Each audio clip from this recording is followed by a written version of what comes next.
Good morning.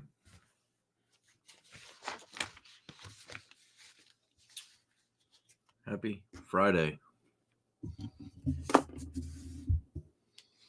What a long week.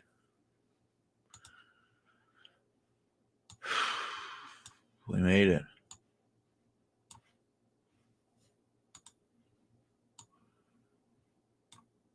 Oh, man.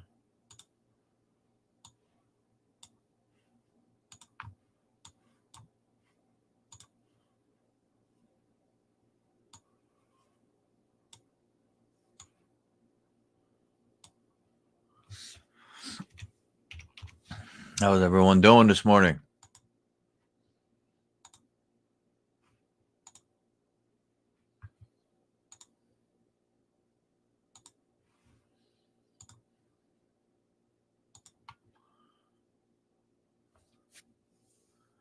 Today's topic is dealing with anger. How do you deal with your anger? Frustrations.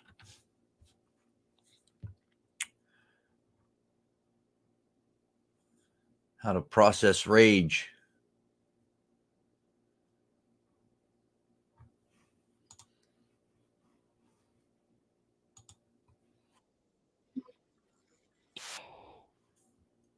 Good morning, Jennifer. How are you? It's been a long week.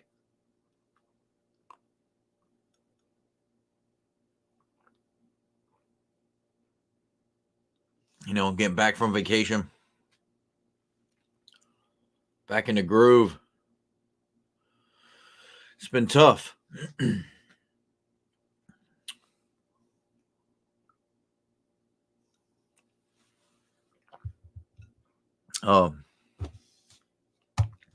Yeah, I lost a lot of interaction on the page.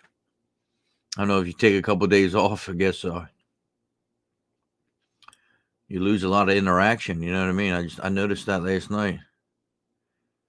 But just keep going, right? Get it back, I guess. I don't know how that works with Facebook, but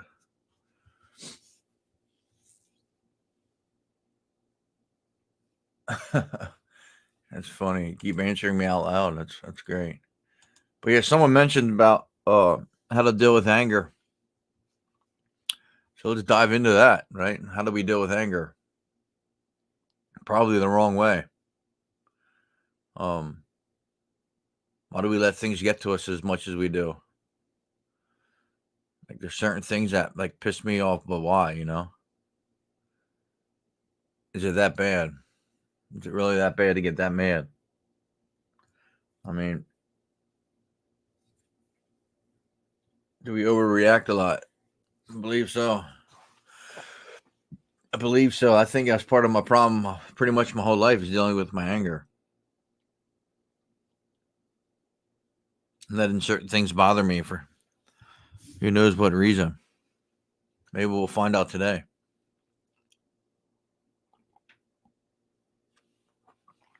Anybody else deal with anger issues?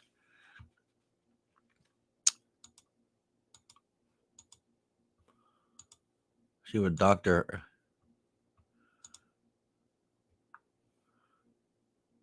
has to say. Making your thing happen. Dr. Gerber. Really going for. Learned about rage and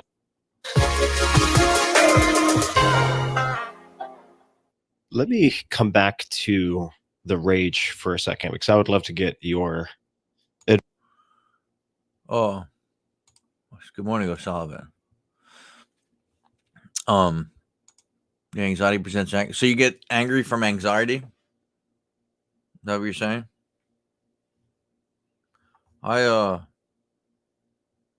It's definitely frustrating, right? Definitely frustrating, for sure, to say the least. But advice, or at least hear of some of your learnings over the last decade. We can improve on everything, right? That's why I just like taking topics, breaking them down, talking about them, see where it goes, learn a little bit about ourselves. I'm not a doctor, so My panic presents as anger, and my anger and my panic attacks can give. Huh. Yeah. As I start to get annoyed, so that's how I know about. Yeah, fight or flight response. Yeah, I can understand that. For sure. Decades, because I recall from our first conversation that, you know, in your 40s, you're a successful doctor, you're a driven workaholic, you had challenges in your marriage, your kids were, at least based on my notes, sort of afraid of you at points because of your rages. That's right. What have you Anger. learned about rage and anger? How do you relate to it or metabolize it? And I ask as someone who has a long history of running on anger as a maybe a corrosive fuel of sorts. So I would love to just hear you expand on that in any way that makes sense.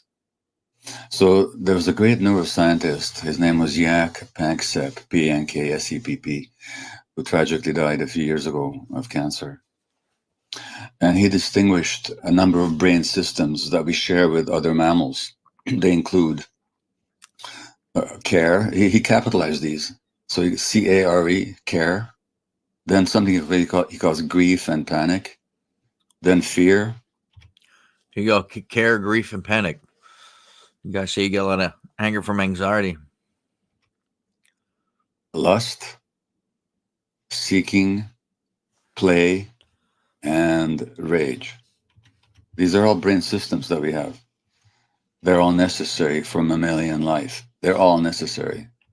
Now, by rage, he means the anger that arises when our boundaries are being transgressed. If I were to infringe on your boundaries, either physically or emotionally, the healthy response for you Morning, William. is to mount an anger response. No, get out. Stay away. That's healthy. Healthy anger is in the moment. It protects your boundaries, and then it's gone. It's not necessary anymore.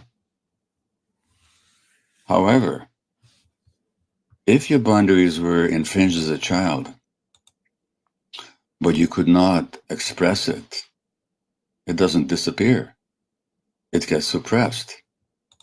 It becomes almost like a volcano that's gurgling and bubbling inside you, but it's had no expression. Now, why did you suppress it? Because if you're being, well, you've been very public about this, so I'm sure you'll allow me to mention it, but you've, sometime after you and I talked, you actually publicly acknowledged that you'd been sexually abused as a child. I did. Now, when that's happening to a small child, the last thing you can afford is to be angry. Because if you get rageful at the boundary invasion, you're going to get hurt even more. So suppressing that rage becomes a survival mechanism. Nothing wrong with it. It's the right thing to do. You don't do it, your brain will do it for you automatically as a way of preserving your life or your relative safety. But the rage doesn't go away. What happens then later on as an adult, something triggers you, and all of a sudden it just explodes out of you, and you have no control over it.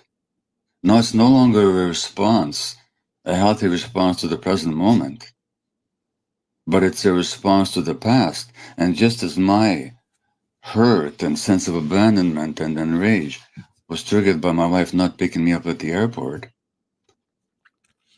So the rage, it's so weird because I do this. Like, I freak out.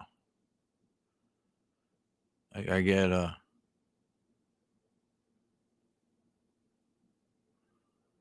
right, O'Sullivan, have a great day. Good luck there. Hopefully it's working out for you.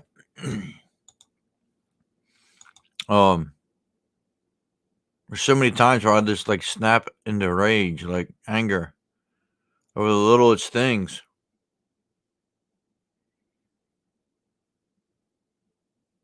It makes you wonder why, right? Is it from my childhood? Is it from our childhood? I don't know, man.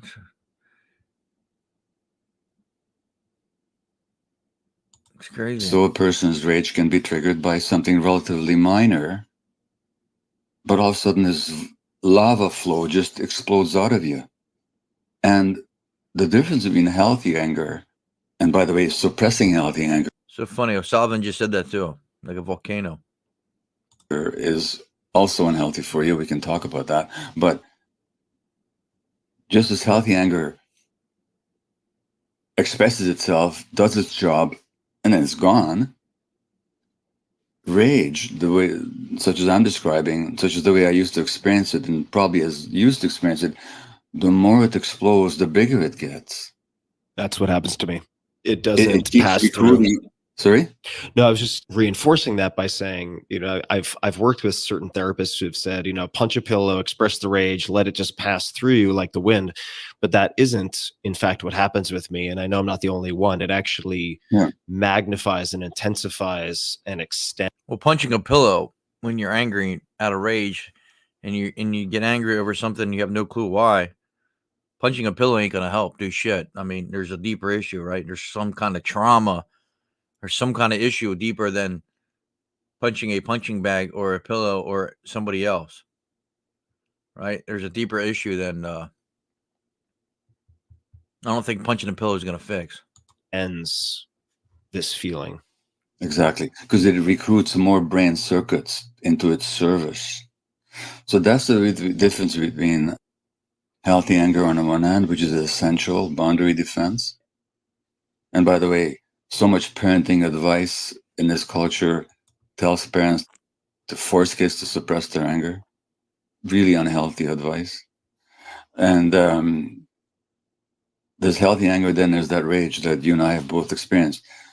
That, to work with that, look, if you're going to punch a human being and there's a pillow to punch instead, better to punch the pillow. Right. No question about that. But as a technique of dealing with it, no, that's not how you learn to process that rage, because it needs to be processed. How do you approach the processing? What is a more effective prescription or one possible way of thinking about it or approaching it? Well, if I was working with you, I would encourage you to fully experience the body experience of rage. What's happening in your body? And you'll find that it's not just an idea in your head. It's something that... Oh yeah, Jennifer. I mean, anyone can come on here. No,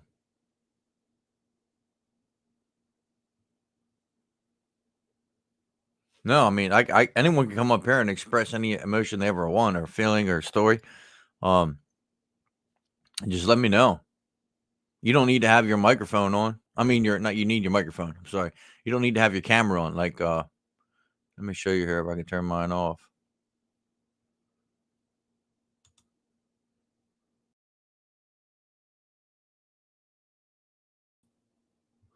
Yeah, you can turn your camera off. Yeah, you don't have to be on camera. Definitely don't have to be on camera. Like, look, if I go to settings and then I can turn it off. Just believe me when I tell you that. The camera can be turned off. Like this. See, I'm still talking. You can still hear me, but there's no camera. And then I click this, boom, I'm back. Yeah, so definitely, hopefully people understand that you can come up here. That's why I pay the $25 a month, so anyone can join at any time. dominates your visceral experience of yourself, your muscles. Yeah, it's funny you say that. A lot of people do that if they work from home, they cover the camera, or if they're working out wherever you work. But your breathing, your abdomen, your entire nervous system. And there's ways of just helping you experience it. Experience it by raising the awareness of being with it. Now, that there's a wonderful Buddhist lineage spiritual teacher, meditation teacher called Tara Brach, who talks about rain: recognize, allow, investigate, and nurture. So you recognize, oh yeah, this is happening to me right now.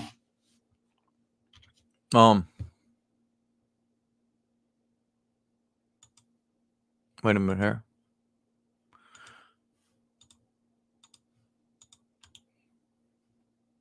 I kind of forget some days to share this link. So you follow the link, right? And then it'll ask you to turn your camera on or whatever. I'm not sure exactly what it asked you, obviously. All right, actually, but I never really did it. But follow that link, and I'm sure it'll ask you something about your name, blah, blah, blah. And then you just leave your camera off. And then you'll pop up down here, and then I can add you to the thing. Just don't turn your camera on. Okay. I'm going to allow it. Not allowing it in the sense of I'm going to act it out on somebody else, but I'm going to be with the experience. And then investigate, okay, what is this really all about? And then nurture that little person that had to suppress all that rage. It's a nutshell view of it. But in other words, there's ways of working with it through the body that doesn't involve either suppressing it or acting it. Okay, Mackenzie, feed the horses. That's cool. We have a horse farm? You train horses, boredom? It out, but in experiencing it.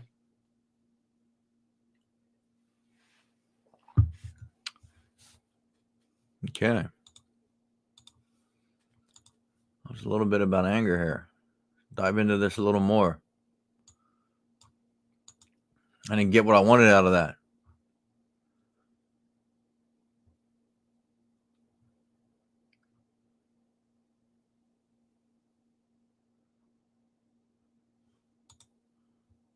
I used to break horses when I was much younger. Yeah, it's pretty interesting. A lot of people use horses for therapy, huh?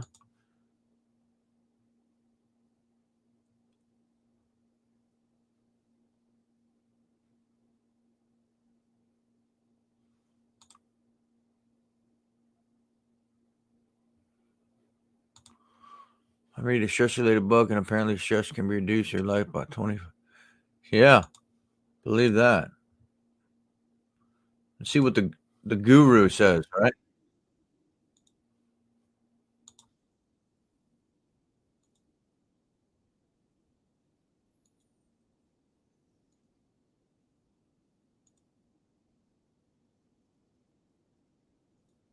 Of consciousness.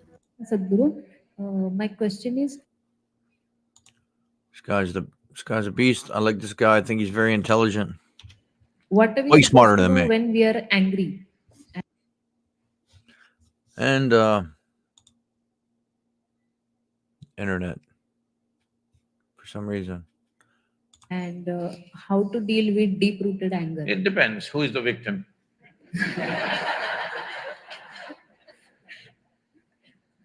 You Obviously, he's joking, right? suppose you're angry with your mother, you behave one way. You're angry with your friend another way. You're angry with your professor, completely different way. Yes or no? So who is your victim right now? Accordingly, you should do. But now, you are asking this question as if anger is a natural part of you. Are you angry right now? What's your name? So that's a good point. It's not natural to be angry, right? Is it? Is it natural to be happy? What's the natural state of mind? What's the natural emotion to things in life? Rohini, are you angry right now? No. Then why are you bothered about anger? Once in a way you get angry. Yes? You get angry. Anger doesn't happen to you. You get angry. You like it? You don't like it. Then why do you do it? Yeah, it's just not that simple, right? But it's true. Why do we let ourselves get angry if we don't like to be angry? Why do we let certain things push us to a place we don't want to be? Very interesting. See, Around us, so many people will do so many things that we don't like. Yes or no? So many things in Mumbai happening, things that we don't like are every day happening. But at least within you, only what you want should happen within this, isn't it? Huh? So we can control what happens to us, right? We can control what emotions we let in and let out. I cannot decide that only what I want should happen with you. But I can definitely decide only what I want must happen within me, isn't it? If you could decide only what you want should happen within you, would you choose anger or joy? What's your choice? Please choose, I'm going to bless you. See, you want the highest level of pleasantness for yourself, isn't it? Then why is such a thing not happening? As I said earlier, you never read the user's manual. How this functions has not been looked at. Do not go by the example of people who came here a few years earlier than you. That, no, my mother also was like that, my grandmother also was getting angry, so I am also getting angry. They should not be the leading lights of your life. I want you to look at it. Your thought, your emotion, your body must happen the way you want, isn't it? That's crazy. So what he's saying there is like, you really can't pass your anger issues down to what happened to you from your mother or father, older brothers, whatever, sisters, grandparents. Like you're still allowing yourself to get angry. Very interesting. Huh? If somebody else can decide what should happen within you, this is ultimate slavery, isn't it so? Yeah, if you give the control to somebody, if you give control to somebody else when it comes to your feelings and emotions, you're a slave to them, right?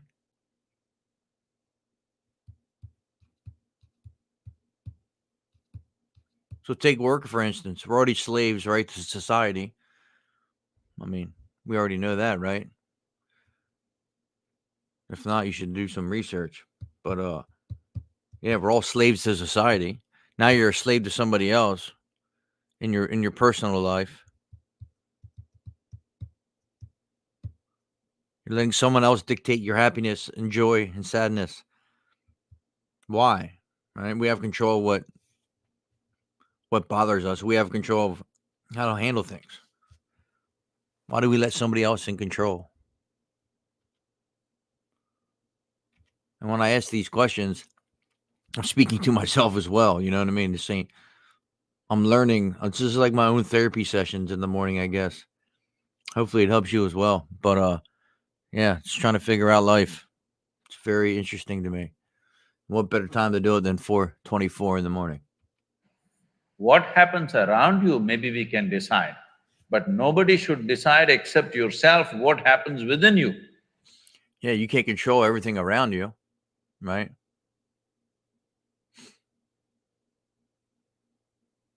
Let's just take let me think about this. Let's just take waiting in traffic. Okay? Traffic's backed up. There was an accident. You couldn't control the traffic, right? You can't control what happened. You had nothing to do with the accident. But now you're in traffic waiting and you're late or whatever.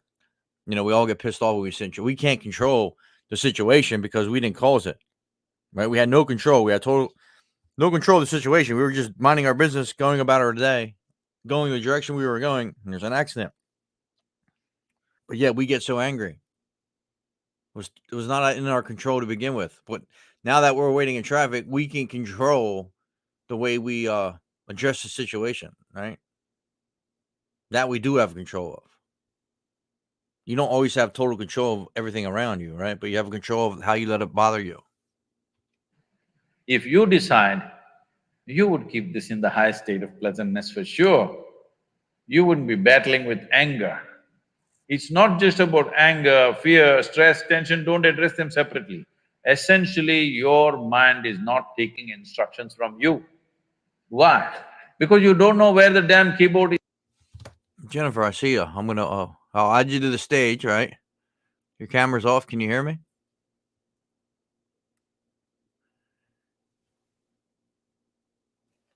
You just might have to turn your I microphone disabled on. it. It's lit up, but it's closed.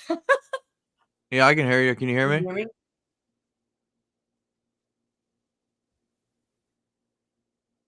Sorry? Hello? Yeah. Can you hear me? I'm trying to. Well, it went back to what I didn't want it to. I can hear you. Can you hear me now? Yeah, I can hear you. Can you hear me? Hello? I can hear you. For some reason you can't hear me. I don't know why that is. Oh, can you hear me now?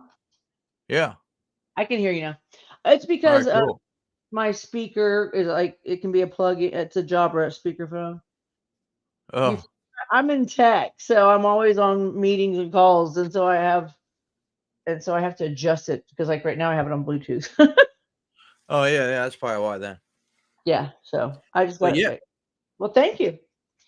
Yeah, that's yeah, a lot of people, I don't know, sometimes I forget to let people know that you can come on here. Yeah, without a camera, we can do whatever you want, you know what I mean? Is it You- encourage everybody, a couple more people to join? Yeah, I wish yeah, if anyone can It's so join. much easier than typing. Like I feel like by the time I comment on something, we forgot what The topic was. I responded to. Yeah. Yeah, yeah, we'll continue with the thing, but you got anything to say, just let me you can talk over it and I'll stop it. No, I'll mute myself because I have No, you don't need to mute. You don't need to mute, just as long as you don't say nothing. Yeah, well, I have ADHD, so I tend to interrupt. So muting is better for all of you. Oh. All right. Please. Yet, we gave you a supercomputer, you do not know where the keyboard is. Anyway, before I keep going, do you like this guy? I think this guy's very intelligent. This is the same guy as yesterday, right? Yeah, this guru dude. Yeah, he's funny. Him He's and good. the other doctor guy, I think they're pretty I don't know what this guy is. Philosopher, I don't know what this guy would be considered, but I think the way he looks at life and situations in life, it's pretty amazing. So one day you did this, something worked, another day you did this, something worked. Have you seen people, the radio doesn't work, boom, and it works sometimes. Yeah, so he's saying if the radio goes dead, right, and you punch it, it comes on. That's not a technology, that's chance. Have you seen this? If something doesn't work, people think tap, tap, tap, it'll work. And a lot of people are using this for human beings also. Something doesn't work, tap, tap, and it'll work. I think it's so funny the way he laughs, but he's true. It's true here, right? Like something don't work, what do? You smack it. Well, when it comes to a radio, and then just life in general, out of anger, it tends to happen. In Tamil Nadu, there is a saying, "Naalu kudutha ella sariyaidu." That means, if you slap them 4 times, everything will get fixed. Doesn't get fixed like that.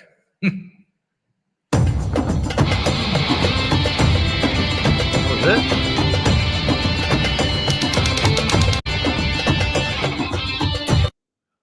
That was cut short. I want to know what he had to say about that. Anyway. Yeah, I think he's pretty intelligent.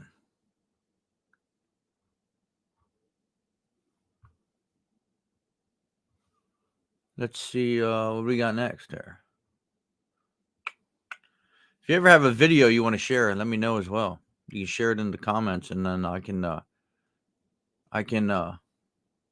find it and post it. Well, I mean, we can go over it, right?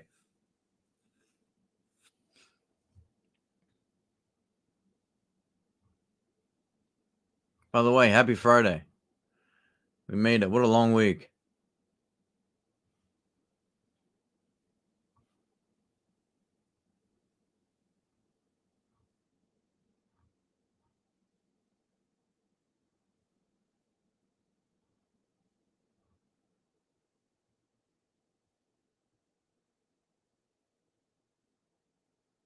See what this guy says. Jacko.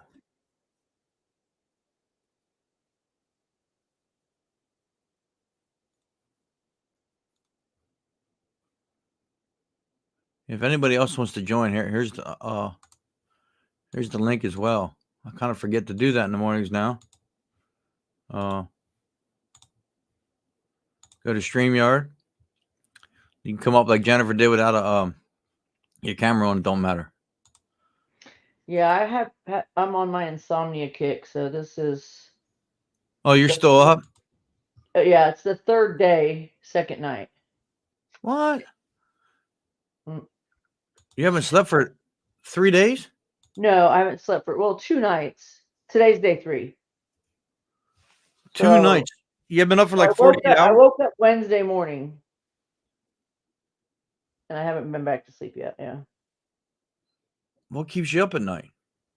Well, I've never slept, so it's always been hard for me to fall asleep. I have no problem staying asleep. And Just- so that scares me too. So that gives me anxiety because especially like if I have like an early meeting in the morning and if I don't fall asleep within a certain time frame, it makes me nervous because I can sleep. I've literally slept through a hurricane before. And so I get a little anxiety, but it got worse because I like in menopause. Yeah. You add the anxiety to it, and I take pills that work pretty good, but they only work when they work. So on the nights they don't work, they just don't. And I can't take an extra one because then I can't wake up because it's Seroquel. It's like a tranquilizer. It's a sedative, but I have to literally have I can be have my phone in my hand. I can have food in my hand, and if it works, I'll just fall over on the bed and sleep. Wake up to the Right. food all around me because so I have to have something close my eyes. But it's the anxiety a little that just used to make me sleep like small amounts, but since I got hit menopause, man, it sucks. That is so weird that you. So is it more like, huh? So is it more like fear of sleeping? No, I mean I want there's like I Like, are want you to sleep tired now? early. Huh? Like, you're extremely tired, probably. No, that's the problem. So what it is I'll actually get tired around midday, and sometimes I'll even get tired around 5 or 6 o'clock. And I'm like, I'm gonna take a shower, I'm gonna get some food in my belly, I'm gonna sleep really good. And then it's like I get my second wind. I could go on a freaking 10-hour drive. I mean, it's just crazy. Wow. But there's times throughout the day where I'm literally like, please, I've got to stay awake. Now that I didn't sleep, I got to stay awake. But no, but once I hit my second win. Now but here's the problem too. I'll probably sleep through Saturday just because I get, caught up. So then I'm not tired. Right. I was going to ask you that. Like, do you like have a crash then? Do you like crash? Oh, for I like definitely have a crash. yeah, it's like, And so it's just a vicious cycle right now. But yeah, I mean, it'd be nice to be able to go all day like that, but then you got to pay the consequences. You know what I mean? yeah, like my brain is okay with it, I guess. My body's not, but then they're just not on the same. They're not in agreement right now. Yeah. I They fight each other. never. So it's like a natural dopamine if you think about it. I don't know. I take a lot of drugs. Like I take Effexor, I take Yeah, but these Adderall. are prescription. Oh no, yeah, they're prescription. But I mean, Right. I joke and say I have I have my wake ups and my night eyes because I take Adderall and I take Effexor. And you take the Effexor in the morning because it's actually like more of a upper, even though it's an antidepressant. It's Yeah. not one that makes you tired. And then at night I take Klonopin and Seroquel. Huh. Or I take sometimes I take Klonopin like midday. It's because like I said, if I start getting aggravated at a lot of stuff, like things are just starting to rub me the wrong way, I'll take my Klonopin. Or if you think about it, though, maybe it's the lack of sleep too.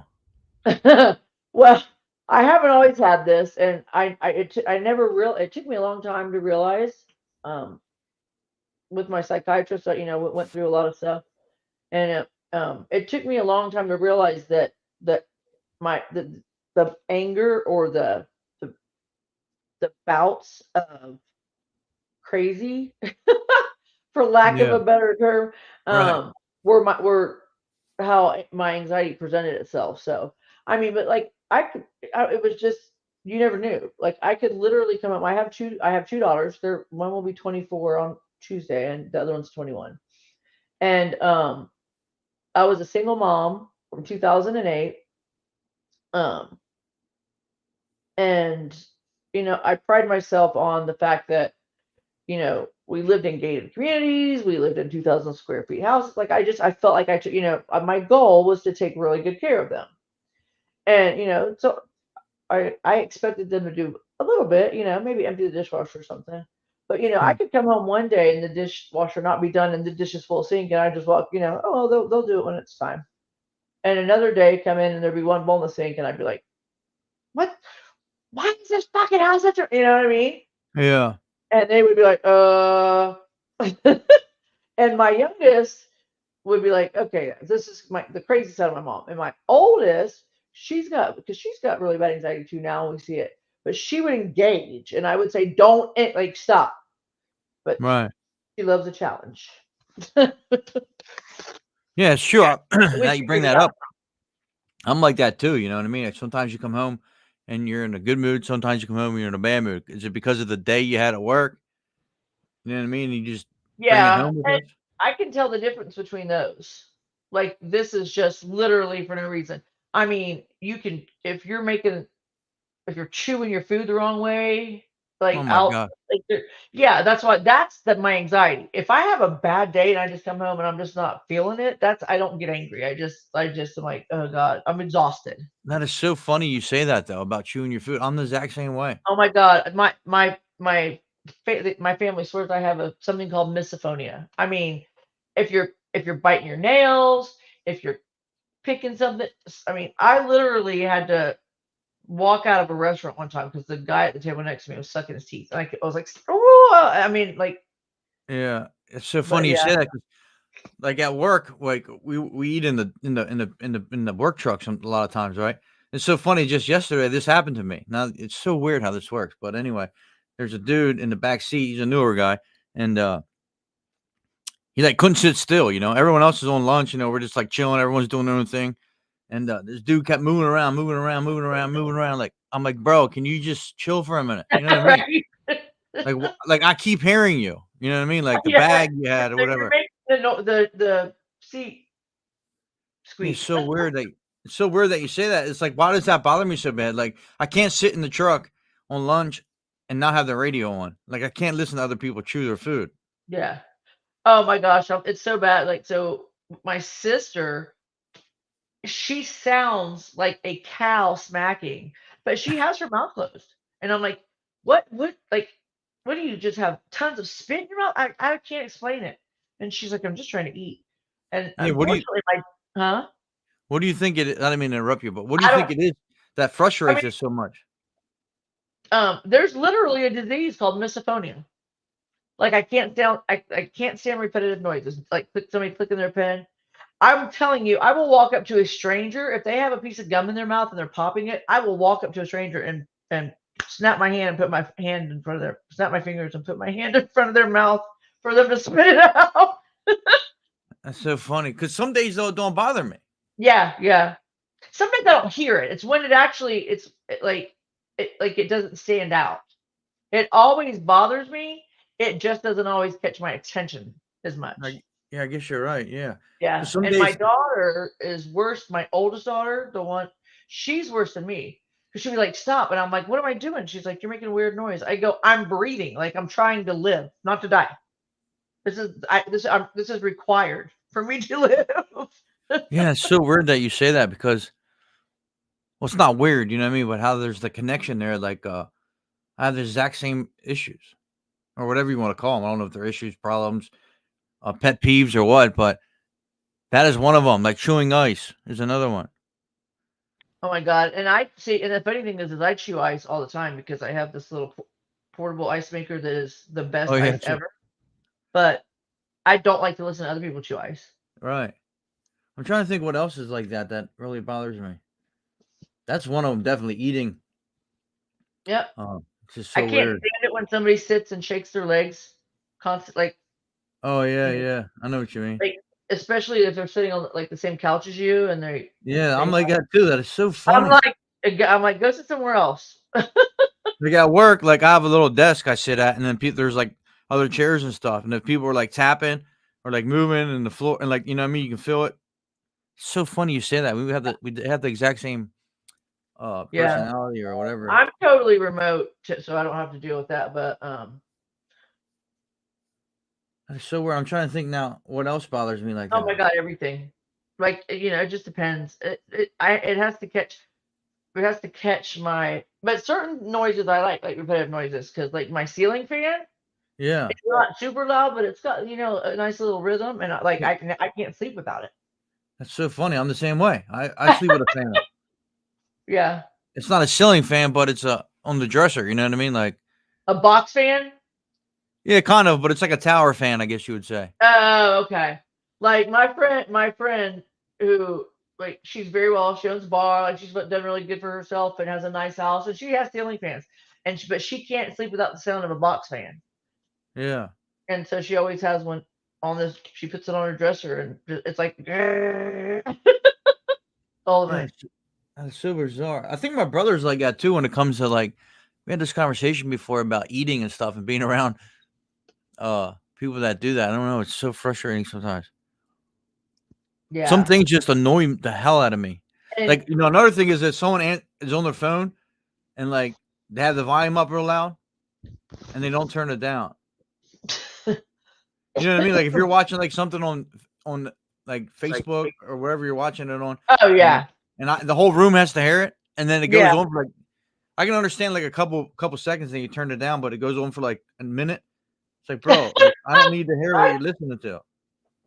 My daughter, she always has her TV up at like freaking the real super high, and so she listens to podcasts on her TV, and then has what is that app that the kids like, TikTok, and Yeah, then she's watching TikTok, yeah, and I'm like, turn something down.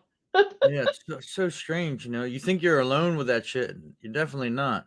No, and I mean, and it's actually, Probably very common. yeah. I'm sure something gets to everybody, like there's stuff, but I mean, I can tell you for years, when I was younger and I'd go on dates and I'd get picked up or whatever, and my mom would meet up, like, obviously they'd come to the house to get me, and she'd meet them, and she'd be like, oh my God, I really like, I like him. But, and, if I dated him for or whatever, but I would always come home and say, I'm not seeing him anymore. She's like, why? I go, he got on my nerves. And so she said, every time I said he got on my nerves, she's like, oh my God, that's the kiss of death. Yeah. So I don't know. Yeah, like It's people. not, I wish I wasn't like that. Like, again, reason why relationships don't work out so great for me, but it is, Right. I mean, it is what it is. And I choose not to be in relationships because I feel like I'm putting that, pushing that onto the person, and I don't think that's fair. Yeah, it's definitely yeah, my wife deals with a lot of that shit with me. Like, I don't know, some things just irritate the hell out of me. It's like, why though? Like, why do we waste the energy on something that's kind of meaningless? You know what I mean? Like, there's no reason to be that mad about it. Yeah. I mean, I'm getting better just because, like, I'll walk away. But I'm not around people like that anymore. Like, Right. I'm not in an office environment. I literally work from home. And so, I don't have to deal with it as much. Now I just get aggravated that my daughter yells at me for the stuff I used to yell. And I'm like, oh my God, leave me alone. Yeah, it's true though, like working from home and then being around people all the time. It's a big difference. You got to deal with everyone else's. I know I sound like somebody's husband right now because my youngest daughter came to visit me this weekend, and every time she comes, she leaves me with something like the flu or COVID, who knows? Because she lives in Tallahassee and she's 21, and so she's a night owl, so she's a little bar hopper around the entire city of Tallahassee, and so if I sound like what husband, I apologize. William says, have you both had these traits since kids? I don't think I have. Have I'm what? trying to think. See the question up there? Oh no. So yes, because I can remember when we lived at home, my sister would be sitting at the table eating breakfast, and I would be asleep, and it would wake me up, and I would literally go like you sound like a freak, the effing cow. Like why? How can somebody make that much noise with their mouth closed? Like I get Yeah. so bad. Yeah, I'm trying to think back. I don't know. And my mom has this like little twitch she does with her nose, and she'll kind Yeah. of make a little, and she'll like kind of do it like just a small little poof, poof out of it. And I'm like, I gotta go. I can't. Well, I don't have to worry about it anymore because her and I don't talk at all. So Right. What happened there, you think? with my mom, remember she's the one like she doesn't leave the house without her makeup on, and like she's like she tries to she's not a loving person, but she truly does not. Even her and my dad are still married, and even my dad said, because he had said, I wish you and your mom would make up before I die. You know what I mean? Like I'm getting Right. up there, and so I said, Dad, right now, I'm just trying to live. Like I can't have her because of my borderline personality disorder, and I think I was telling you about my suicide attempts. That it scares me, and I don't want to put myself around somebody that will trigger me because I'm not suicidal. I'm Right. impulsive and will do things out of spite that I truly am not thinking clearly. So I told him, I said, I'm trying to live. I don't want I don't want her in my life right now. And then the other day he said, I'm pretty sure you guys won't ever talk again or whatever. And I said, and I'm fine with that too. But he said, he knows how she was when we were growing up, and he said she truly thinks that she was the mother of the year her entire life. Like she was like mommy dearest. She was just ridiculous. Yeah, I mean, no one's perfect, right? Yeah, well, yeah, and my sister. So my sister and I grew up on the exact same food, right? And I was 5'9" and 120 pounds until I had my first baby, and then I never went over 140. Of course, that was premenopause and pre-COVID. My sister had to have gastric bypass surgery. She was 300 pounds. And we grew up in the same house with the same foods. And my mom made sure that she knew, that my sister knew that she was fat and you need to do something about it. Like you need to eat better and blah, blah, blah, blah, blah. And so my sister and I always used to think that my mom loved the other one more. And my sister's like, why would she love me more? I go, because you were the nice one. Right. I mean, if my mom said something to me, I mean, like I get so mad. I got tired of it. And like in high school, I would just say, fuck you. Like she's like, you're so disrespectful. I'm like, you're a bit, like literally I've done nothing. I just, it was just, I'm very vocal like that with her. And so when my mom is mad at me, she just quits talking to me because she knows I'll let her have it. But she can make my sister go in a corner and like walk to a corner and cry. And my sister's 54, 55. So it's ridiculous. We always joke with my dad, like, I don't know how you made it with it this long. Because my daddy's the best guy in the whole world. It's weird to think about, right? Like, why is it so different for each of you? Why are kids treated that are siblings treated different? Well, yeah, but the thing is that my sister was too fat to be to portray the image that my mom wanted. You know, and So like, I was young, I was pretty, I was skinny, but I was I was a country girl. I drove a big truck, I had a 3-wheeler, I rode horses, and she's like, you know, I just want a lady, and I'm like, I'm not trying to be a lady, like just maybe like oh, I was a super tomboy. so she wasn't happy with you or your sister. Mm. No, but yeah, oh yeah, She wanted like this. She wanted to live through you, I guess.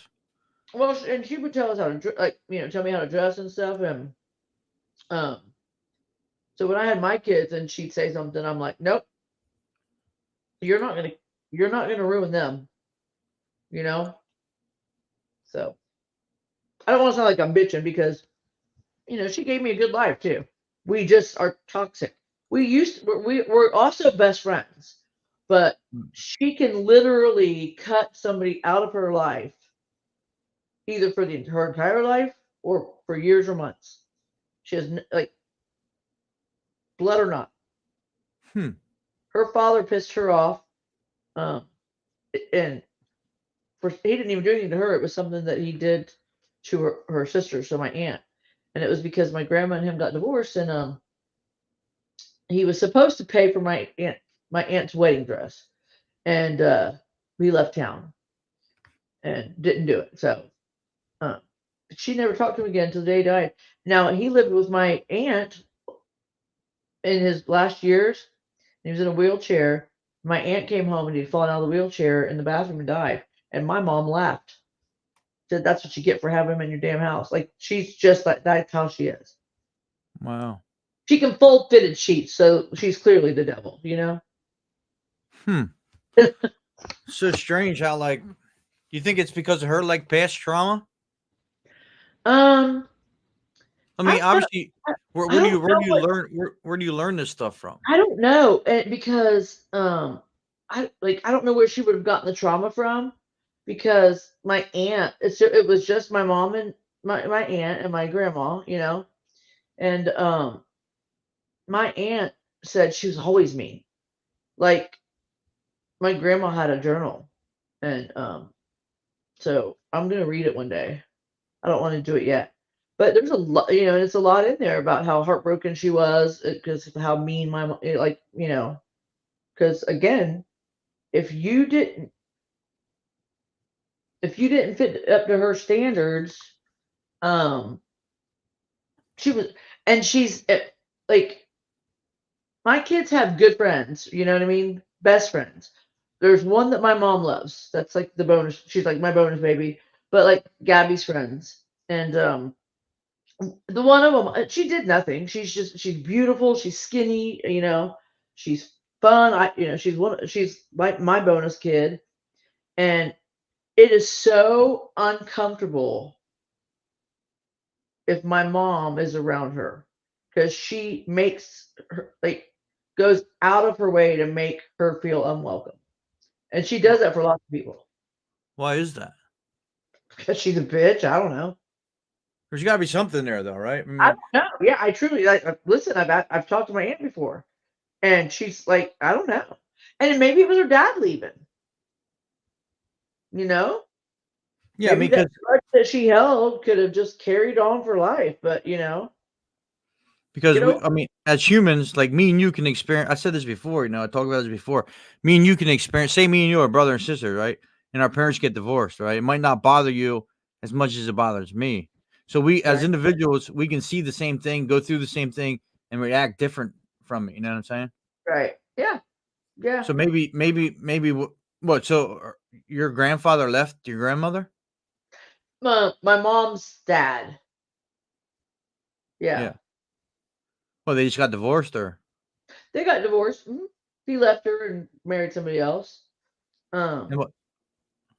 But he was in a wheelchair, and he was in the service, and it didn't get hurt like in combat. He was doing the wall thing, like where you rope up the wall and get on the Yeah. and he fell and broke his neck, and so he was paralyzed from the waist down. Wow. So I never met him. I take that back. I met him like a long time ago, So I remember meeting him, but I don't remember anything about him. And because we used to go to my grandma's, she lived in West Palm Beach, and so did my aunt. And so growing up, my mom would put us on the train, and we, that was always our, we'd spend like 2 weeks there, and it was always our vacation. So we always looked forward to it. We had friends down there, and I guess that's one of those times when we went down was when I met my grandfather, and my mom didn't speak to her sister for 2 years because she let him see us. Because her intention was that he would never see us. And so when she found out, she was livid. Yeah, it sounds like she's holding a grudge against him because he left. Oh yeah. She's like that. She holds a lot of grudges. She doesn't get along well with people at all. She's not a people person that gets along with other people. She's got super high. I mean, like we'd go out to dinner and stuff a lot, and then I quit going, and my dad's like, how, you never go, and I go, Dad, it's embarrassing because she'll sit there and poke me and like whisper and go, oh my God, look at that girl, can you believe she's wearing that? And I'm like, what, why, what do you leave, who gives a fuck? Yeah. Her clothes, not yours. Yeah. It's like, I don't know. I can't understand what what goes on in her mind. And like her best friend for years, she recently died, but it was always like, oh well, her the grandkids, like she couldn't stand. She didn't celebrate successes for people, Yeah, it's weird. And, There's a lot of people like that. yeah, and so it's funny because when my husband and I got divorced, we were living in Lakeland. The girls got, they were in a charter school or whatever, and so my mom was like, oh, and Lisa was my mom's best friend's daughter-in-law, and her and I were good friends because her daughter and my daughter, they did competitive cheer together, and I grew up with them, Mm-hmm. and so, and Lisa was just a very involved mom, you know what I mean? Like, I was very involved. Like, I was close with my kids. My kids were great kids, but I'm not a PTA mom. I have no desire to do anything PTA. I don't cook. I'm not crafty. No, Yeah. I don't want to sit around a bunch of people. And so my mom was like, so-and-so's in the PTA. And I'm like, Mom, if you would like to take them and be on the PTA, go, on that committee, go do it. Like, I put enough effort in getting them up in the morning, getting them to school, and getting my ass to work. Yeah, it's not without killing anybody. Yeah, that stuff's not for everybody. You know what I mean? Yeah. Why would you want to be a part of something that you don't even want to be a part of? I mean, like, and again, my kids and I were very close, but you could not pay me enough money to be a stay-at-home mom. I went back to work when they were both 6 weeks old. I couldn't get back fast enough. I loved coming home to see them, but I don't know how somebody could sit home with them all day and entertain them. Maybe I'm lazy, but I don't like, it's just not my thing. Yeah, I don't have kids, so I don't know. I know, like I'd be like, hey, you guys want to go to McDonald's for dinner? Yeah. And they thought that was so cool, but that's about what they got out of me. Yeah. Very interesting stuff. Makes you wonder, huh? Yeah. So, one of the things the guy said earlier about like the anger, I think it was the first guy. He's like, you've got like the anger that's like the spur of the moment, All right. and like the healthy anger, I think he said. Do you remember him saying that? Yeah. And it's funny that he said that because, like, one of the things my mom would always say too, because she said she spent all my college money on bail money because I got into a lot of fights. But I never, but I would get, I never let anybody disrespect my kids or my friends. You could walk up to me and punch me, and I probably wouldn't punch you back. Right. But if you walk up to my friend and say something, I don't know why, but I'll swing on him. Yeah. And my best friend's like, okay, you gotta like, I'm not getting you out of the clink anymore. And I'm like, well, I know. I said I'm out of the pretrial diversions where nothing gets charged, so I gotta be good. And I don't know why I do it. Like the funny thing is that's not even when I'm angry. Yeah, it's weird. It's just like maybe That's when it's, I'm more like in like mama bear mode, like yeah, like protection. it just triggers you. Something about it triggers you. Yeah. But I've never been in a fight when I was angry, which is Yeah, so probably a good thing. it was just out of response to something.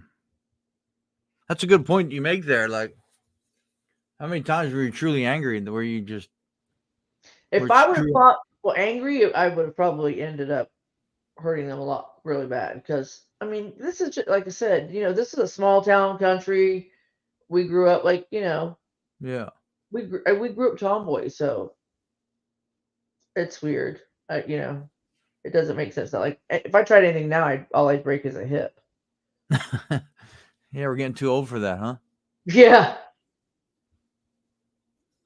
Let's see what I feel. Yeah, I don't want to hijack your no, thing. you're fine. I wish appreciate you. more people would get on here and talk. Yeah, I'm gonna get some more coffee real quick and I'm gonna play this video. Yeah, Okay. I appreciate you coming up here. I appreciate you letting me.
Yeah, the more people that interact, the better it is for me. Yes, I appreciate it. I just like talking more like than typing. I feel like I told you, by the time I get that shit written out. Yeah, it's easy. Yeah, you can come up anytime you want. Just anytime, for anyone that's there, anytime you want to come up, just say, "Hey, drop me the link," And then let's see what this dude says here. I've seen this guy before, but I'm not too familiar with him. Flared tempers in yourself or your team. Leif, I'm gonna go ahead and turn that one over to you. I got a lot of experience with this one. Leif's way more experienced than me. In losing your temper. I've got a lot of experience in this one, and I talked about being a direct guy, being a default aggressive guy, and that's good. There's a lot of good in that. There's also some bad when you lose your temper, when you lose your cool. One, when you get emotional about things and react to stuff, you don't make good decisions. And so, we always taught our guys that the most important quality they could have as a combat leader is to remain calm and make good decisions under. So I take it these guys are military dudes. So, yeah, sometimes I think now you said that sometimes when you speak different, like you have different volumes, it might be passion as well, not just anger. You know what I mean? You just come off like it's anger. You never know here. See what he says.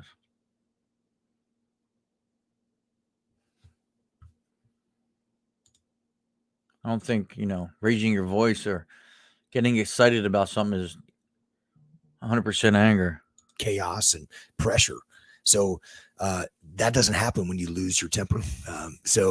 When I look back on that, the other thing about it too is when you do lose your temper about stuff, and it's I can give you a number of scenarios where it happened, where if guys had and people always think like SEALs are always focused all the time, and it's life and death for you guys out there. When we talk about businesses, they say that all the time. Like, it's like Oh man. So I guess he's a Navy SEAL, and oh, here we go. I thought I lost it. Yeah, so you must be a Navy SEAL, right? Life and death for you guys, so it's not really life and death for my guys, but how do I get them to stay focused? Guess what? People lose discipline, right? People lose discipline if there's not leaders that are holding those standards and pushing it hard. And I Okay, remember Corey, one thanks time for in stopping particular, by. we were patrolling back to our combat outposts, and we've been on a long operation. It was a foot patrol into a dangerous area, and we captured a bunch of prisoners, and we had to walk them back on foot because there were so many IED threats in that area. I think we finally met up with some Bradley fighting vehicles, a smaller tank from the Army that came down. We loaded them up in that, and they took them back from there. But so we're walking back, patrolling back, and we're almost, we're still a few hundred yards back away from this combat outpost, but we're in enemy territory. And I could see that some of the guys are starting to not be as focused, like looking down their weapons and dropping security and those things. And I was infuriated by that. I was totally infuriated by that. And it was because I knew what was at stake, that look, if we're not disciplined all the way back until we're inside that wire of, Well, yeah, it's life or death, right? I mean, I've never been in combat, but you can't really put your guard down ever, probably. Or until you're in a definitely 100% safe area, safe zone, whatever you want to call it, or whatever they call it in the military. But the job ain't done yet until you're in the safest place possible. So you didn't go that far to make it just that far, right? So why put your guard down? of the friendly combat outpost. We could take fire at any moment. And if we're not watching, at that very second we get shot at, people might get killed. It decreases our probability of winning that firefight, of bringing everybody back. So it was a big deal. But I definitely lost my cool on that. When I came back, I was chewing ass and like fired up at people and like, here, this is why this is important. And looking back on that now, like that's not the best way to do that. Right. The best way to do that is to say, force guys to keep security, remind them to keep security, certainly while it's happening. But getting back and saying, guys, here's why we got to keep security. I know we're only, a couple hundred yards from the combat outpost, but recognize there are enemy fighters out here and they're going to hit us when we least expect it. And just because it hasn't happened to us before, even though we've done this dozens of times, does not mean that it won't happen to us the next time. And we can't, this is important. Think about how you would feel if somebody got killed when you were supposed to be holding security as they were crossing the street and you weren't paying attention. It's interesting you use that example. I almost feel that you showing legit anger at that point was a positive thing. Like, you want to make it perfectly clear to everybody. And the way you get their attention, because it's not like you lose your temper all the time, is by... Yeah, I mean, is there a certain way to address safety? I mean, if you see somebody doing something wrong, either at the job, well, obviously these guys are in the military, right? They're in the war zone. But if you think about work that way, if you see somebody doing something unsafe and you get worked up or emotional about it, is that a bad thing? Like, you're trying to save the person's life, right? If they're doing something they shouldn't be doing. So I think it's just the response to seeing something so bad, or lack of surroundings. I mean, anything can go wrong at any moment. By, getting angry, and people go, oh, he doesn't lose his temper very often. Here he is, super fired up. Well, I don't think it's a problem. It's not a problem to get angry. I got really, really angry. Okay. So it's one of those things where it would have been more effective for me to be stern and not back down from that in the least, and not treat it lightly in the lead. I'm not saying that at all, but I think just to yell and scream and those things, it's just never the best way to get the point across. You're right. That is true. If you completely lose and you're yelling and screaming, it's not a good thing. And even though you're absolutely right, it was important, and I wanted that addressed. It was it just wasn't the best way to address that. Looking back on that now, one time in particular too was I can think when you wanted to make some changes to our operation. Oh yeah, that's right. That's right. Some people just know. They must all be Navy SEALs. Oh, there's a better way to do things. Come on. I can't remember if we talked about that in the last podcast or not, but I was ready to cancel the op. Jocko came in and was like, well, what about this? Maybe do we look at it from this direction? Why don't you guys maybe patrol in on this route and not go across this bridge where there's a choke point and they might bury IEDs in the road? And I was like, we've been looking at this for hours. It's like, now he's changing it 10 minutes prior, like cancel the op. And Jocko, he could have lost his cool with me because I just lost my cool. And we've been hours at this, and I was frustrated. I was ready to get this op launched, and all the paperwork requirements and the levels of approvals that we need, and running around trying to fix all these things. And he actually just looked at me and was like, "We don't need to cancel the op. It's fine. It's gonna be fine." And then you actually again asked me some questions like, does what I'm saying make sense? And I wanted to be like, no, I can't, but it was like, yes, it totally makes sense. Right. Yeah, it totally makes sense. You're like, okay, how long is it going to take to change it? You're like, I was like 2 minutes. You're like, well, we have 8 minutes left. So no problem. Let's get it done. We don't need to cancel the operation. I was like, no, we don't. Yeah. Yeah. And like you said, it's important to maintain your cool.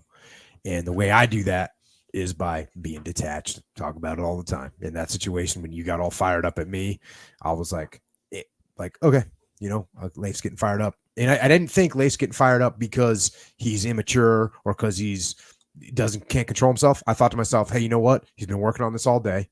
He's got a lot of pressure on him. There's a lot of frustration when you're doing these. I mean, when you're in combat like that, it's a life or death situation, plans and doing all this paperwork.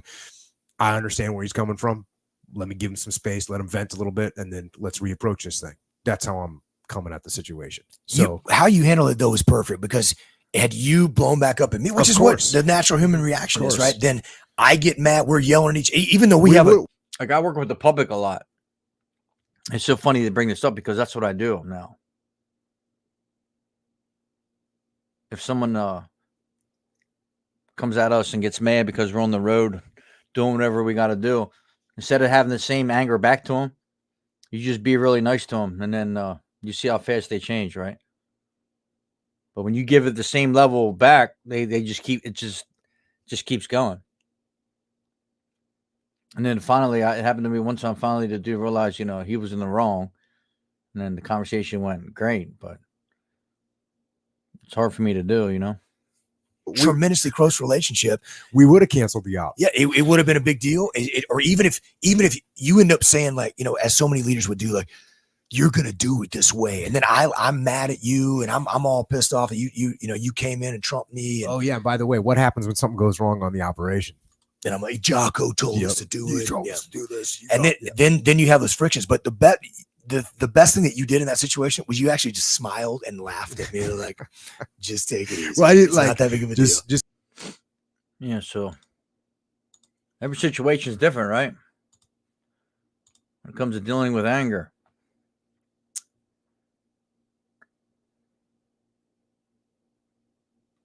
I want to find another one.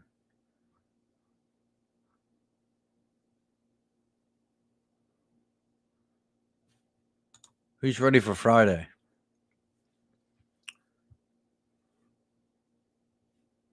Good morning, Summer. How are you?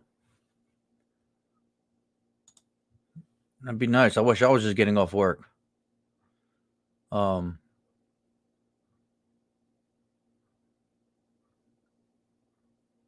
Today's topic is anger, right? How to deal with it. Why do we get so mad?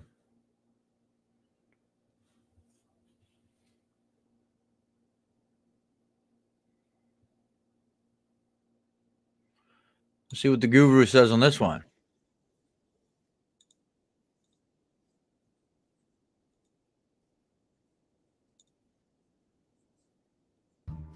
Here's how it works. How can you avoid angry? What's going on, Summer? What time is it where you're at?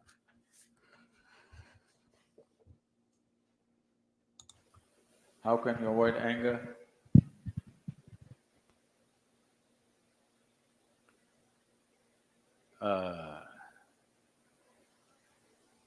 Okay, you're an hour behind me. It's 5:12 here. See, if you're driving on the Coimbatore streets, you have to avoid the medians which are placed in odd places. You have to avoid bad drivers. You have to avoid drunken men crossing the street, children crossing the street, all kinds of things.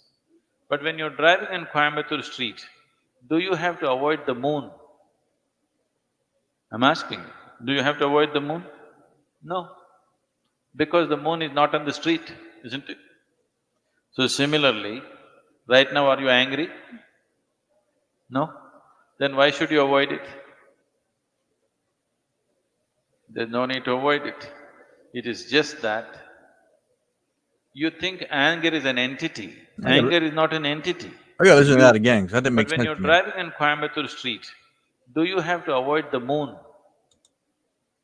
I'm asking you, do you have to avoid the moon? No, because the moon is not on the street, isn't it? So similarly, right now are you angry? No? Then why should you avoid it?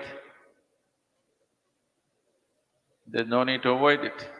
It is just that you think anger is an entity. Anger is not an entity. You become angry. You become angry. Anger is not sitting somewhere and you go hit it. There is no such thing. You become angry. When you become angry, is it pleasant for you or unpleasant for you? But why do certain things anger us, right? I understand that we choose to be angry. You know, it's really not part of us, right? It's a reaction to something. But why do certain things anger us? Like it's got to be something deeper, right? Unpleasant for you. Unpleasant for others for sure, unpleasant for yourself also. Today, medical science proves to you, when you're angry, you're actually poisoning your system, you know. We have always known this, but today chemical tests clearly show you that you're actually poisoning your system, generating poison in the system by being angry. So, why would you want to poison yourself? It is not a conscious act. You're poisoning yourself, you're causing unpleasantness to yourself only because your mind is not taking instructions from you, isn't it? It is not taking instructions from you. If it was taking instructions from you, you would have said blissfulness, isn't it? You wouldn't say anger. But now when you want to be peaceful, it is getting angry because it is not taking instructions from you. So if your mind is not taking instructions from you, you have to pay a little more attention to it. Why is it not taking instructions from you? If you understand this, you don't have to avoid anger, because anger is not sitting there and getting at you. You are becoming angry, you are becoming unhappy, you are becoming miserable. These things are happening to you essentially because you have not done anything to take your faculties under your control. It is happening accidentally, just by chance. If outside situations are good, you are also good. If outside situations are bad, you're also bad. So true, right? So if everything around us is going good, you're in a good mood, right? Once it goes bad, you don't have to go into that bad mood, right? We still have control of how to react to the situation. We can either remain calm or, you know, totally freak out. So is it the fact that we don't have control over our emotions at that time? It's kind of interesting, right? Like, why would some people handle it this way and some people handle it a different way? I guess some people have control and some don't then. That is not how human life should be. Human life should be like this. If I am good, everything around me becomes good. This should be the reality, isn't it? Yeah, it shouldn't be the other way around. We should create the goodness, right? So if I'm good, everything around me should be good. Friends, family, right? Because you're a product of your own surroundings. You know what I mean? In a sense. So if everything's bad, if I'm bad, everything around me is going to be bad. Very interesting. Right now, if things around me are whichever way, I will become that way. No, no. Human consciousness should create situations. Right now, situations are creating human consciousness. That's not the right way to shape human life. That's pretty deep. Again. Right now, situations are creating human consciousness. That's not the right way to shape human life.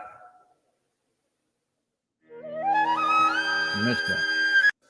Right now, if things around me are whichever way, I will become that way. No, no.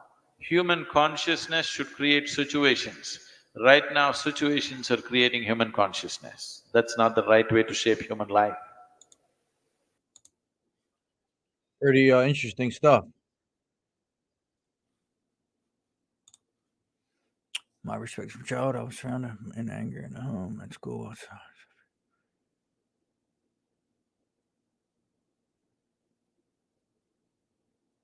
Yeah, understanding your past, your choices. Yeah, man, I mean, there's always a deeper reason, I believe, right? The way we respond to as, young adults or as we get older in life. But we can't really blame it on that, can we? Because we still have a decision, we still have a choice of how to react to something. Just because our parents or our grandparents or whoever raised us acted that way doesn't mean we have to act that way. We still have a choice, right? We still have a choice of how to respond to somebody.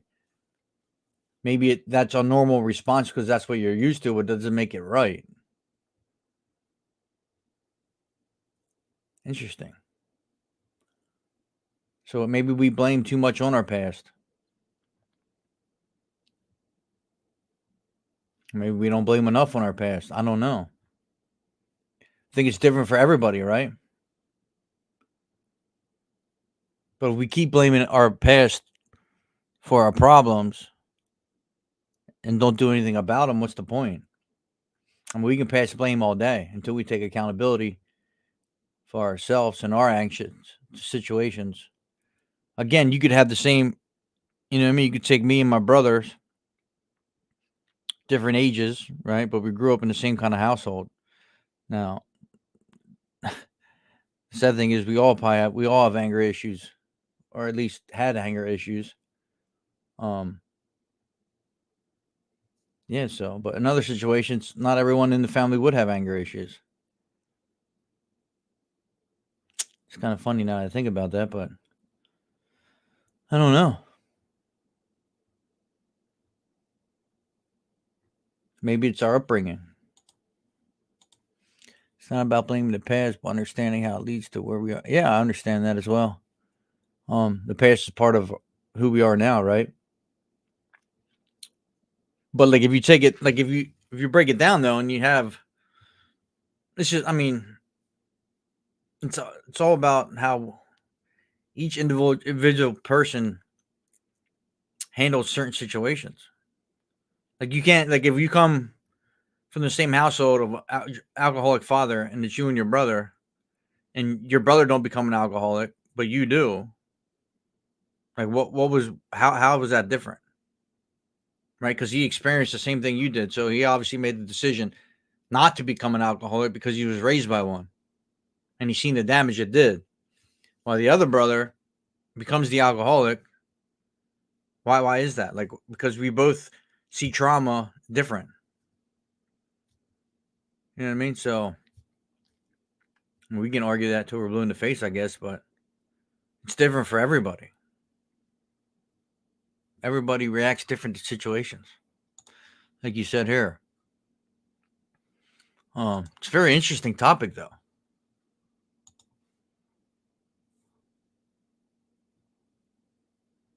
I forget who asked to talk about anger, but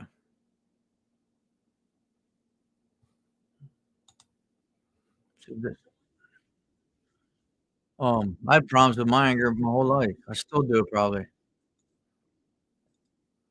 But where's it come from?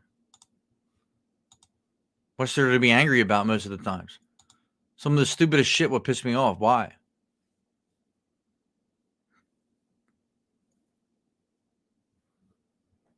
Primal and powerful emotion can often lead us astray, clouding our judgment and causing us to act impulsively and harmfully.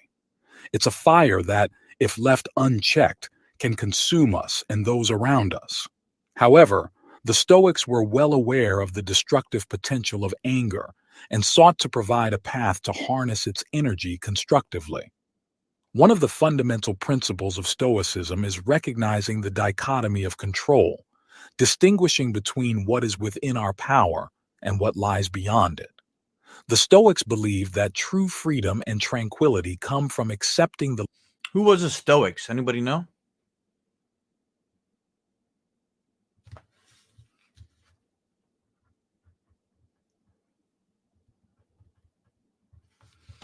Is that kind of, I'm not sure. limitations of our control and focusing on what we can influence, our thoughts, actions, and inner attitudes. Epictetus, a prominent Stoic philosopher, eloquently captured this idea. The chief task in life is simply this: to identify... What were they, philosophers or what? And separate matters so that I can say clearly to myself which are externals not under my control and which have to do with the choices I actually control. This wisdom serves as a powerful anchor in the stormy seas of life. By understanding that we cannot control external events or the actions of others, we free ourselves from unnecessary suffering caused by frustration and disappointment. Instead of futilely attempting... Yeah, I mean, it's very true. If you rely on others, you're going to be disappointed a lot of your life, right?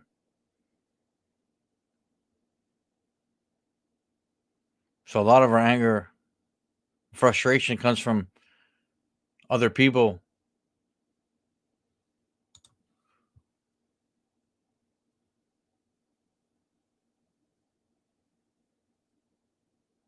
Oh, thanks, William. Yeah, I don't know. I'm learning stuff new every day. Attempting to change the uncontrollable, Stoicism encourages us to focus on cultivating virtues and personal qualities that are within our power. The Stoic practice of mindfulness, known as prosoche, plays a central role in this journey of self-mastery. Mindfulness involves developing a heightened awareness of the present moment, carefully observing our thoughts and emotions with non-judgmental attention. Through this practice, we become attuned to the subtle triggers that ignite our anger and gain insight into the thought patterns that lead to harmful reactions. By being mindful, Stoics develop a profound understanding of themselves and their place in the world. This introspective awareness enables them to critically examine their beliefs and judgments, ensuring that their emotional responses align with rationality and virtuous living. As Seneca, another influential Stoic philosopher, wrote, "We are more often frightened than hurt, and we suffer more in imagination than in reality." So true, right? We suffer more in imagination than reality. This is why I love this shit, because these guys are just amazing stuff to me. Like when you really break it down, we suffer more in imagination than reality. There's anxiety, right? Our imagination creates anxiety. It's just facts. Like, why isn't this stuff talked about more? I don't understand why this ain't talked about more. It's fascinating to me how, when you break this shit down, how simple it really is. But you just gotta remember this shit when you're going through it. That's the hard part, right? It's amazing. Maybe I gotta...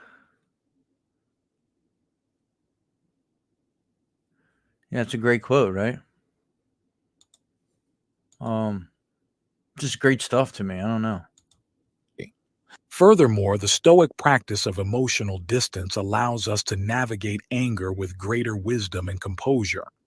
Instead of being swept away by the intensity of our emotions, we cultivate the ability to step back from the situation and observe it with a more objective and impartial perspective. This emotional detachment does not imply apathy or indifference. Rather, it enables us to respond to challenging situations with clarity and equanimity. Practicing emotional distance involves taking a pause before reacting to anger-triggering events. In that moment of pause, we create... Man, it's taking a pause. Remember the post I made a while ago about like shutting down. Like I don't think it's good to shut down, but taking a pause, taking a moment to gather your thoughts before just reacting to a situation is very important. How many times have we reacted out of anger and then regret it? Right? So taking a minute to pause, gather your thoughts. Don't act out of anger, but act on the way you actually feel, right? Don't regret what you're going to say and then have to live with the regret for however long. You know what I mean? Just take a minute and gather your thoughts. Very important. Very hard to do, but very important. A space for reflection, allowing ourselves to respond thoughtfully rather than impulsively. Additionally, we can engage in self-inquiry, asking ourselves probing questions such as, what is the root cause of my anger? Or, is my emotional reaction proportionate to the situation? These questions prompt us to challenge our initial assumptions and question the validity of our emotional responses. The virtue of patience, highly prized by the Stoics, serves as a potent antidote to anger and impatience. Patience is not about passively enduring difficulties. Rather, it is an active and resilient stance toward life's challenges. Stoics saw patience as an inner strength that allowed them to weather the storms of life with grace and fortitude. To the Stoics, patience involved embracing obstacles as opportunities for It's one thing I'm working on, my patience. I never had them. Very important. Growth and learning. They believed that negative emotions like anger and anxiety arose when we clung to desires and expectations beyond our control. By cultivating patience, we learn to accept circumstances as they are, without being consumed by frustration or discontent. It's like the saying, it is what it is, right? But I don't like that saying because not for every situation, because it's not that way, right? Because we do have control over things, so it is what it is because we have control over it. We have control over a situation, we can make it what we want to make it. Some situations we don't have control over. The Stoic emphasis on inner control extends beyond emotions to encompass our thoughts, beliefs, and judgments. You're back. I didn't know what happened. You hear me? Freaking audio problems again. Oh, okay. Yeah, you ever heard of these guys, the Stoics? No. It's pretty interesting stuff. Judgments. By recognizing that our emotional reactions are influenced by our interpretations of events, Stoicism empowers us to question and evaluate the validity of our beliefs. I mean, I know what a stoic person is, but I don't know. Yeah, it's Stoics. Practice Let me look it up. encourages us to assess whether our emotional response is rooted in rationality or distorted by faulty assumptions.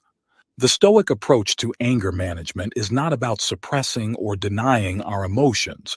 Rather, it involves transforming our emotional responses through rational reflection and virtuous living. As Marcus Aurelius, the renowned Stoic emperor, wrote in his Meditations, "You have power over your mind, not outside events. Realize this, and you will find strength." Furthermore, Stoicism encourages us to cultivate empathy, an essential quality for forging meaningful connections with others and fostering genuine compassion. Contrary to the popular perception of Stoicism as a purely rational philosophy, many leading Stoic thinkers emphasize the value of empathy. By putting ourselves in the shoes of others, seeking to understand their perspectives, feelings, and circumstances, we develop a deeper appreciation for the shared humanity that unites us all. In times of conflict, empathy helps us approach others with compassion and kindness, even when their actions may have triggered our anger. The journey of anger management in Stoicism is one of self-discovery and self-mastery. Through the practice of mindfulness, emotional distance, patience, and empathy, we cultivate an inner serenity that allows us to face life's adversities with courage and wisdom. Stoicism's timeless teachings provide a profound roadmap for mastering our emotions, fostering emotional well-being, and leading a life of virtue and purpose.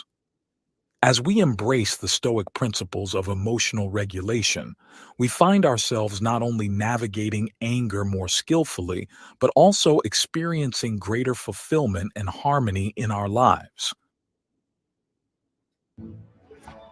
Get up to 6 accounts per household and unlimited DVR space included with YouTube TV. Try.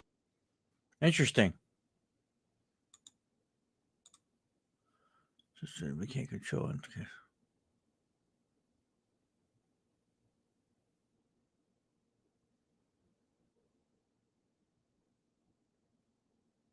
Yeah, it's true. Yeah, it's out of our control, right?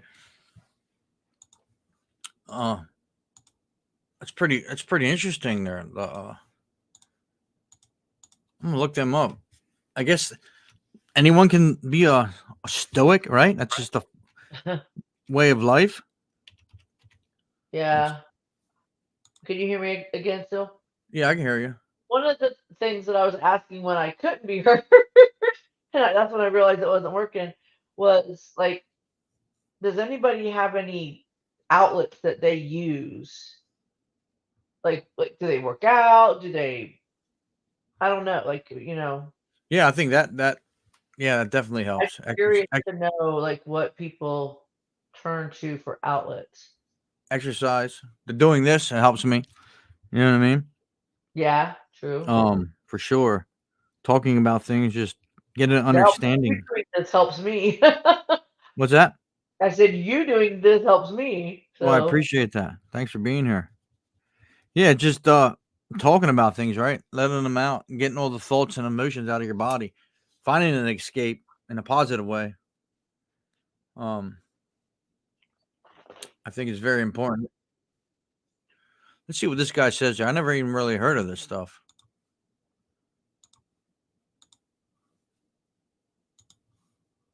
I think it's very interesting. Stoicism, the philosophy I've dedicated my life to. In just a few minutes, I wouldn't start in ancient Greece and make my way to ancient Rome. I wouldn't talk to you about Seneca and Marcus Aurelius. I wouldn't read you these big books or tell you what they look like or where they were born.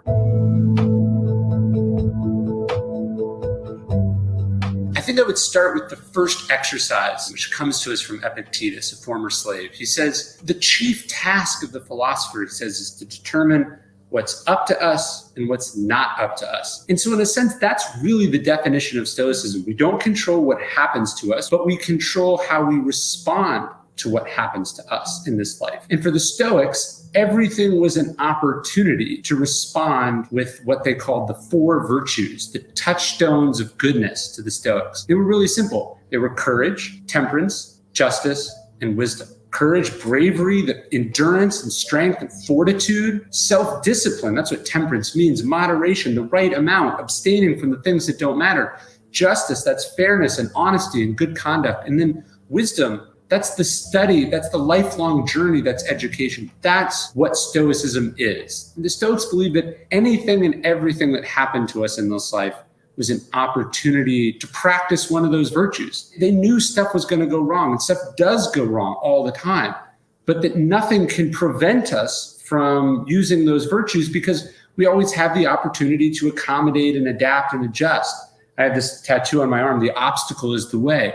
That's a pretty good short definition of Stoicism as well. Forget 3 minutes, that's 5 words. The obstacle is the way.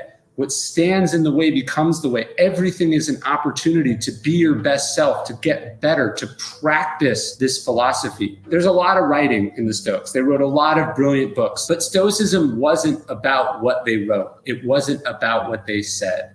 It's about what one does. Marcus Aurelius says, waste no more time talking about what a good man is like, be one. The only other thing I might say to someone who's totally new to Stoicism and trying to figure it out would be that there's a difference between what we call uppercase Stoicism and lowercase Stoicism. Lowercase stoicism is that the Stoic has no emotions, that the Stoic is closed off.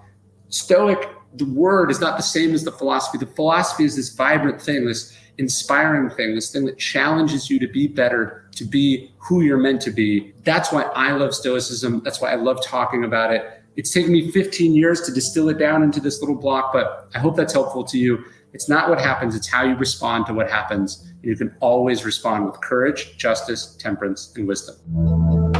Hey, it's Ryan Holiday. Thank you so much for watching our videos. Wow, it's very interesting. I'd like to dive into that.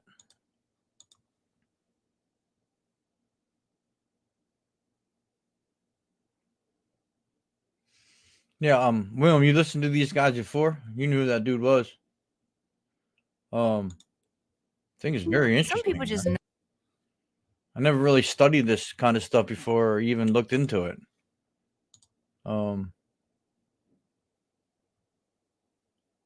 Is this a way of life? Like Stoics, it's a way of thinking, right? It's not really a way of life. I guess it's both, right?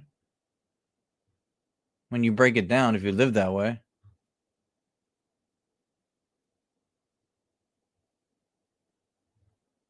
Very interesting.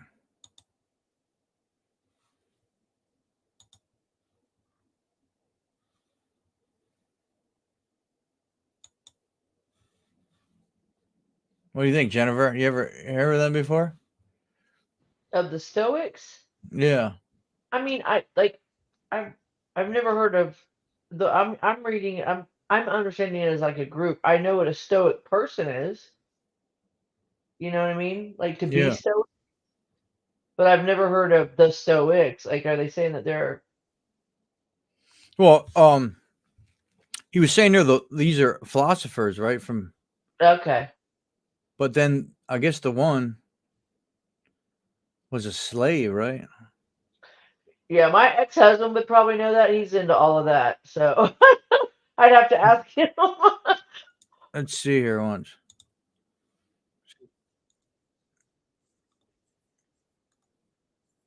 Is undoubtedly the Stoics or Stoicism. There are incredibly successful YouTube channels and podcasts dedicated to Stoicism.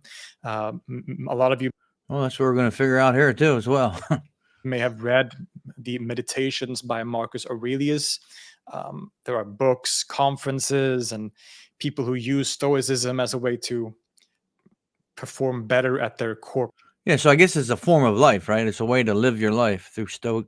I can't even say the word, but it's interesting. Job. Indeed, the exposure that many people will have had when it comes to the Stoics is a version that is, let's say, a bit shallow, where certain aspects of Stoic thought is used to, for instance, optimize productivity or gain wealth or worldly success. It's a movement that has today been dubbed Broicism. The word Stoic, as in a person being stoic, is often used today to describe someone that is emotionally distant, right? That doesn't have any emotions, doesn't feel anything, is simply driven by their rational thinking and not by their emotions. And, frankly, a lot of the depictions of Stoicism or understandings of Stoicism that many people have today would probably make some of the actual ancient Stoics turn in their graves. But this is only a part of the story. So what is the full story? What is Stoicism? Where does it come from? And what are some of its philosophical and maybe religious teachings? I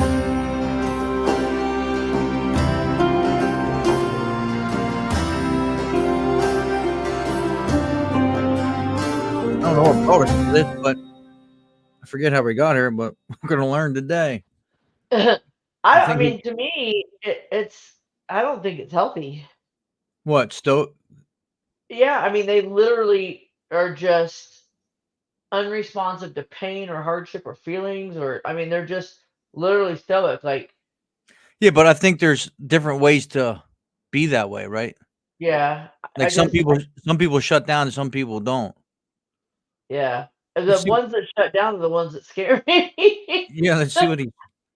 Or the ones that, Stoicism yeah. is a school of philosophy that developed in ancient Greece during the so-called Hellenistic age. Interesting. Indeed, Stoicism was probably the most widespread and popular school of philosophy in the Hellenic world right up until the rise of Neoplatonism in the 3rd and 4th centuries, but would of course continue to have an influence even to this very day. It was founded in Athens, that most central of ancient cities for philosophy. Its very name, Stoicism, comes from the Greek term stoa poikile, which means painted porch, and refers to a literal porch that stood right next to the agora or marketplace in Athens. It was here, in the middle of the bustling city life, that the first Stoics would gather to purposely engage with the public. The founder of Stoicism is often said to be Zeno of Citium, a figure originally from Cyprus who is said to have studied philosophy under the famous Cynic philosopher Crates. And there are indeed some significant similarities between Stoicism and the Cynics. But Zeno is also said to have studied with other philosophers, and I just don't understand. Like, I truly believe, like, as society, we lost our intelligence. Does that make sense? Yeah, smartphones made us stupid. No, but I believe like I believe like these guys were way smarter before. Like, okay, let's take the pyramids for example. Like, some people believe they were built by like UFOs or whatever, aliens, blah blah blah. Well, who's to say like the technology these guys had back then wasn't greater than what we have now?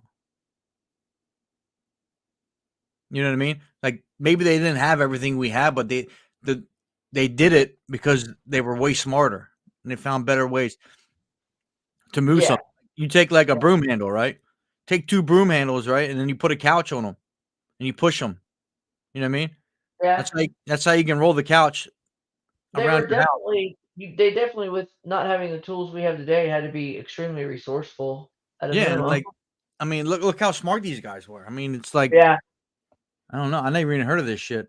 Obviously I heard of philosophy, and philosophers, but I don't know. It's very interesting. It makes you wonder, like, how come we're like, I feel like we're dumbed down. Like, Yeah. why isn't this, I always feel dumb at times. like, why isn't this taught more in like high school? Like how to I guess, well, mental health and how to react to certain situations isn't really taught at all. Maybe No. at home, but it's very interesting. School that he started was unique and original in very important ways. While Zeno is considered the founder, the fundamental features of the philosophy, of course, developed over time with his successors. He was first succeeded by a guy called Cleanthes, and then by the figure Chrysippus, who is one of the most significant figures for the formation of classic Stoic doctrines and is often considered the greatest of all the Stoics in history. Chrysippus lived in Athens just like the other Stoic leaders. Unlike some other traditions that we have discussed, the Stoa was actually a literal school in the sense of a connected group of people with a leader, and Chrysippus was one such significant head of this school.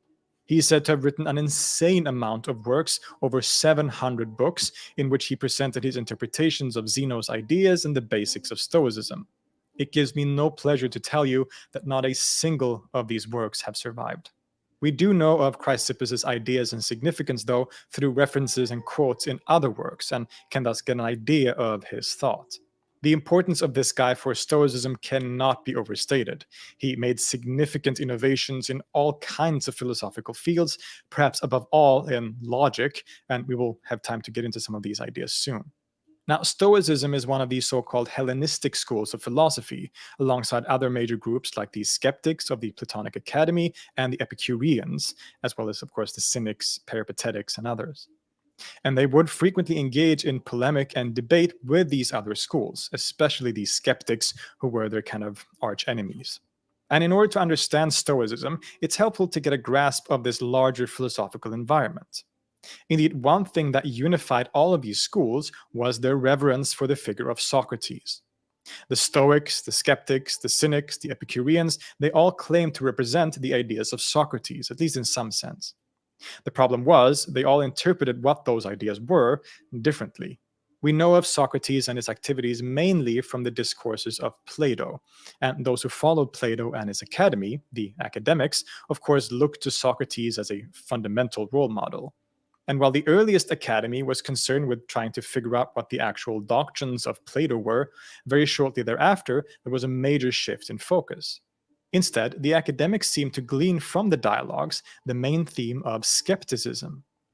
Socrates or Plato wasn't represented. Did they even make the term up? Like, where's the term come from? Was it always, like where do words come from? People make them up. Pretty wild, right? An actual doctrine or doctrines to be elucidated, but rather challenging anyone's claim to absolute knowledge. Thus, the Platonic Academy became the school known as the Skeptics, whose main philosophical characteristic is pretty much right in the name. They believe that we can't reach certainty or true knowledge about anything at all in the world, although there can be different levels of plausibility, at least in some schools or branches of skepticism. This is, of course, a very short and generalizing presentation, but that's the gist of the school. The Epicureans, a school founded by the figure Epicurus, was hedonistic in nature. They believed that what should be sought in life was pleasure, albeit in moderation. Indeed, another one of the features that all these philosophies touch on or deal with. So pretty much it's their way of looking at life and how we respond to things. It's a kind of goal in life, something called ataraxia, which means something like absence. Let's see. You said a 3-minute video? Did I already show that one, maybe?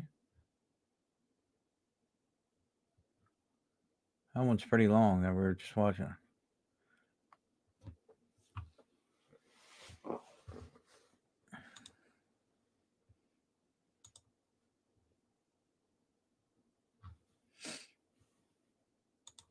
Let's see somewhere there.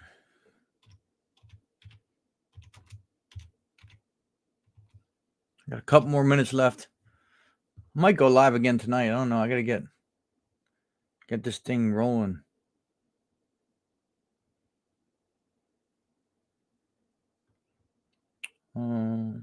Here's one.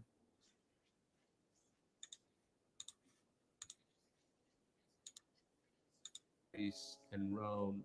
But when people hear philosophy, they think that it's not practical, that it's not Just the one you sent me, William? I don't know. It's 3 minutes, but them. In fact, Stoicism is the most practical of all. of course I don't want to play. This was the greatest. It was the greatest philosophers of all time. Who can't? Oh, okay, cool. The philosophies. The entrepreneur Tim Ferriss would say that it's like a personal operating system. And I think that's why people like Marcus Aurelius, who's the emperor of Rome, Cato, who's the senator who challenges Julius Caesar, why great writers and artists and entrepreneurs and soldiers throughout history have used this philosophy. It's because it helps them solve the problems of life. If we're trying to capture Stoicism in a single quote, it would be hard to do better than Marcus Aurelius. He says, objective judgment now at this very moment, unselfish action now at this very moment, willing acceptance now at this very moment of all external events.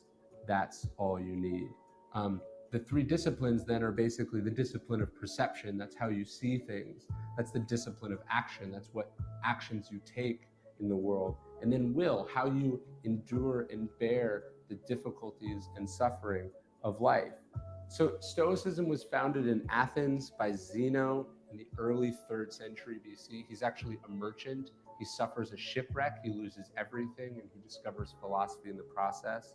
And then three sort of next most famous Stoics, I think, illustrate just how diverse a philosophy this is.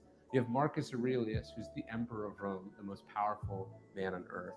You have Epictetus, who was born a slave and would go on to found his own school. And you have Seneca, who's Rome's most famous playwright, but he's also a political advisor, and he's also one of Rome's richest men.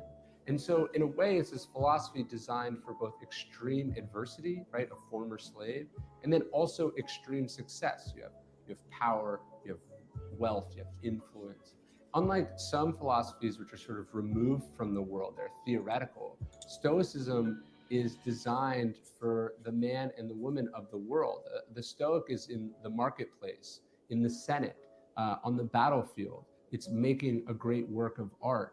It's Stoicism is there sort of as an inner compass. It's an operating system that's guiding them as they're living their lives with temptations and suffering and difficulty and stress. The Stoicism is the philosophy that's guiding them, that's helping them navigate the difficulties of life in a very practical and real way. Very interesting stuff. I mean, that's what we do every day, right? Navigate through this life we live. Why not do it in the best way possible? Oh man, I never studied that stuff and never even looked into that. I don't know how we got there, but Yeah. it's pretty interesting. I took some notes on it. I'll have to venture back to that. Go ahead. My ex-husband, my girl's dad, he's really big into that. He knows a lot about it. Pretty interesting, huh? Yeah. Yeah. I mean, I think because he went to school for it, like literature, but he loves like the mythology and the that era. He just recently got remarried, which is honestly the only reason him and I get along now is because I could take or leave him, but she's amazing. Right. I absolutely love her, and they even go to like festivals and stuff where they almost look like they dress up like that. It's weird. Right. Yeah. I mean, you wonder why that's not like passed down. I mean, I'm gonna dive into that a little more.